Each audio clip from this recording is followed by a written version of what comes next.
என்னோட பேர் திருமாவளவன். தஞ்சாவூர் பிரான்ச் வேஸ்ட்டில் படிச்சுட்டு இருக்கேன். நான் இங்கே ப்ரிலிம்ஸ் பேட்ச் ஃபஸ்ட்டு சேரணும்னு யோசித்தேன். ஆனால் எல்லாரும் நல்லா இருக்குன்னு சொன்னாங்க. ஸோ ஜாயின் பண்ணேன். இங்கே கொடுக்குற கொஸ்டின்ஸ் வந்து பேசிக்ஸாக இருக்கிறப்பறம் கொஞ்சம் காம்ப்ளிகேட்டடாக நல்லா நம்ம மைண்டு தாட் ப்ராசஸ் பண்ணுற மாதிரி அடுத்த ஸ்டேஜுக்கு கொண்டு வர மாதிரி இருந்துச்சு. ஸோ அந்த ஒவ்வொரு நாளும் ஒவ்வொரு சப்ஜெக்டோட நெக்ஸ்ட் லெவல் கொஸ்டின்ஸ்லாம் பார்க்குறப்ப ஸோ நம்மளுக்கு வந்து ஓரளவு கான்ஃபிடன்ஸ் ஒவ்வொரு டாப்பிக்கில் கான்ஃபிடன்ஸ் வந்துச்சு. எந்த டாப்பிக்கும் நம்ம வீக்காக இருக்கணும்னு நம்ம அனலைஸ் பண்ணி நம்ம அதை இம்ப்ரூவ் பண்ணுறதுக்கு கற்றுக்க முடிஞ்சிச்சு. இந்த 30 days ப்ரோக்ராமில் ப்ரிலிம்ஸ் பேட்ச்னா ஓகே நம்ம ப்ரிலிம்ஸ் அட்டன் பண்ணலாம், நம்மளாம் ப்ரிலிம்ஸ் பாஸ் பண்ணி மெயின்ஸுக்கு போகலான்ற ஓரளவு கான்ஃபிடன்ஸ்.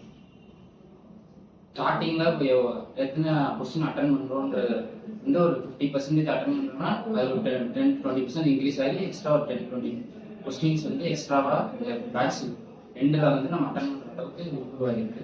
ஸோ இந்த ப்ரிலிம்ஸ் பேட்ச் வந்து எனக்கு மார்க்கை அதிகப்படுத்துறதுக்கு நல்லா இருக்கும்.